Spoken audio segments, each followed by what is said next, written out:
Welcome to today's Talk Business and Politics Daily. I'm Roby Brock. It is Monday. We're joined by John Brummett of the Arkansas Democrat-Gazette. Always good to see you. Good to be here. A little later than normal. We're usually a morning time run this afternoon. People won't know that watching. They'll just know it when they probably have no see idea. It. It probably looks the same morning and afternoon. I know, it does. But we have more news from the morning that we can discuss. So let's talk about that. Governor Asa Hutchinson and the Hutchinson administration get the federal waiver, some of it, that they have been expecting for some time related to Arkansas Works. What did the state get?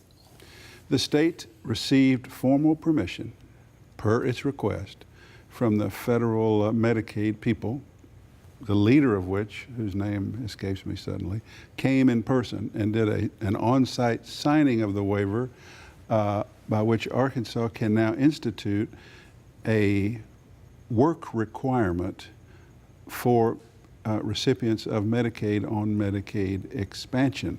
It's something that conservatives have long advocated. It's something the governor thinks he needs in order to make his Arkansas Works palatable to the right wing, and the timing in the middle of or late in this fiscal session with Arkansas Works and the 3/4 vote pending was fortuitous and probably intentional. Might be why we had a big press conference with the federal Medicaid director here. I think the calculation is we've got the 3 vacancies in the Senate. It's hard to get to the 75 anyway, but it's a fiscal session, and maybe people aren't inclined to throw this out in the middle of a biennium. But we're going to have to. But it would help if we could show some of these arch conservatives that we are going to have a work requirement. The work requirement is for persons able-bodied, 18 to 49, who don't have dependents that would require, like such as single moms who would have to stay at home. So that's what we got, and it was widely celebrated. And it's probably going to help get the thing. I want to come back to the political calculus here. Sure. So what did the state not get? There was a stretch of the requirement of the waiver that they didn't get.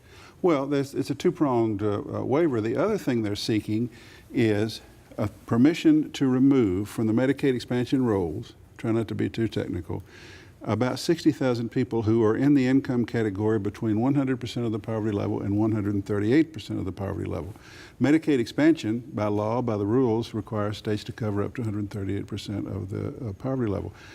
Hutchinson has asked for permission to take those 60,000 off our Medicaid rolls, meaning the state government has no matching responsibility for that, which is going up to 10%, and send those people onto the Obamacare exchanges where they'd get subsidies. If they jump through all the hoops, they'd get most of the subsidies in the exchanges. That it'd be pretty much the same for them. They might have a little more expense, but it would save the state all this matching money. What he's asking, and they didn't do that. The Medicaid official who was here was saying, well, we're still working through the issues. They're going to continue to have conversations Continue about to discuss the issues. Yeah. And I started to say, and what are those issues? But I thought, no, we know what the issues are. It's a brazen thing Arkansas is saying. Look, we know we're supposed to cover up to 138, but let us, alone among the 50 states, just cover up to 100%. And y'all over here on your exchange where y'all pay the whole subsidies, y'all take those, we got about 60,000. I think the concern obviously is one, that costs the federal government more money, and they're the ones with the deficit, and Arkansas is the one with a flush budget. But also, what if some other states said, what if Texas, which is not expanded Medicaid, said, you know, they're getting this thing down where we may want to do it. If we can now do it. And suddenly the federal government, which has got budget problems already, and where, let's remember, they're against Medicaid expansion and all of Obamacare to begin with, the Trump administration is, they could be in a position of having to deal with requests for fair and equal treatment from all these other states. I doubt the other waiver ever gets approved. We'll see how long the conversations go. I think we're going to get this narrative for some time that it will be, oh yes, we have had some additional conversations, but nothing's been decided yet. And maybe a year from now, we'll still be having conversations. It was hilarious today. Michael Wickline of the Democrat-Gazette asked the question, is the reason you're not moving on this other waiver because of your concern about other states may wanting that same deal if you give it to Arkansas and running up your expenses? And she said, let me tell you about the work requirement that we're granting today. Now, we're continuing to work through other issues. And then Governor Hutchinson stepped forward, and I thought, is he going to actually address the question? He said, at the National Governors Conference, I met with other governors and told them, explained to them what we're trying to do, period. I was waiting for something else, and they said, great, or today was about trying to fashion out of a kind of dog and pony show a celebration of the right wing on account of a waiver that Kentucky and one of the states already received, Indiana, for a work requirement that we were pretty sure they were going to get. And it's a limited work requirement to begin with, as it should be. You can't take sick people whose child care costs would exceed their wages if they took jobs. Those have to be exempt. But the idea is to satisfy conservatives enough to get this dad blame appropriation passed one more time by the skin of their teeth. That's the political calculus there for the ultra conservatives, getting those extra couple of votes in the Senate for the budget bill. But it is not going to appease the ultra conservative right wing of the Republican Party that doesn't want to have anything to do with Obamacare. This will be used against Governor Hutchinson, I predict, from Jan Morgan and some on the far right. From Jan Morgan and from the group in Northwest Arkansas, Conduit for many things, Conduit for action today.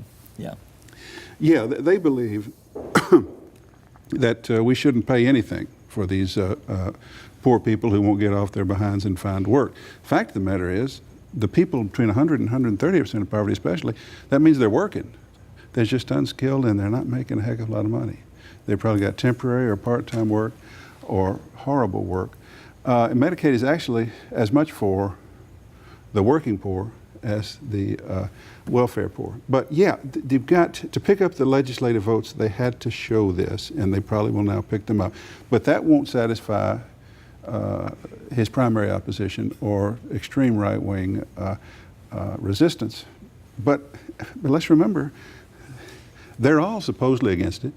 I mean, Governor Hutchinson says he supports the appeal of Obamacare. That would include this Medicaid expansion. He can somehow explain his position on that.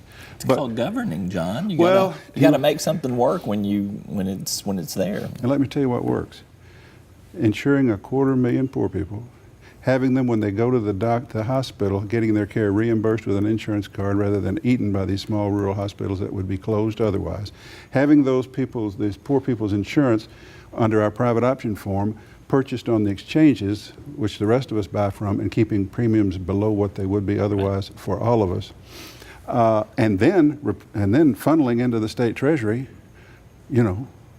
large sums of money on a 90% federal match, which exceeds what the match is on traditional Medicaid. It works. It's a smart policy for the state. It works for people. It works for institutions. It works for the government. But the only reason to be against it is if you just don't think government ought to be doing this kind of thing, and there are those who think that, and they, as you say, they will not be assuaged by a work requirement. All right. He is John Brummett with the Arkansas Democrat-Gazette. Great analysis as always. Well, great. Thank you so much. Thank you. Appreciate that. All right. Appreciate you being here. Okay. And thank you for tuning in. That is all for today's Talk Business and Politics Daily. I'm Roby Brock. We'll see you next time.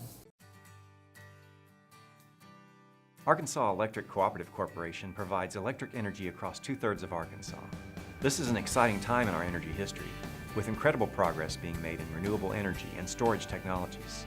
As our energy portfolio continues to diversify, we'll maintain an all-the-above strategy to provide reliable and affordable electricity.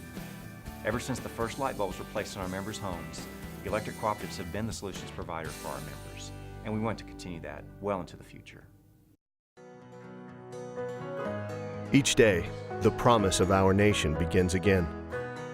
Arkansas and America, moving forward. I help make that promise a reality.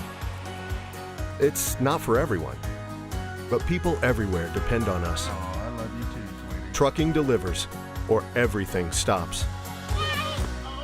And that's what drives me.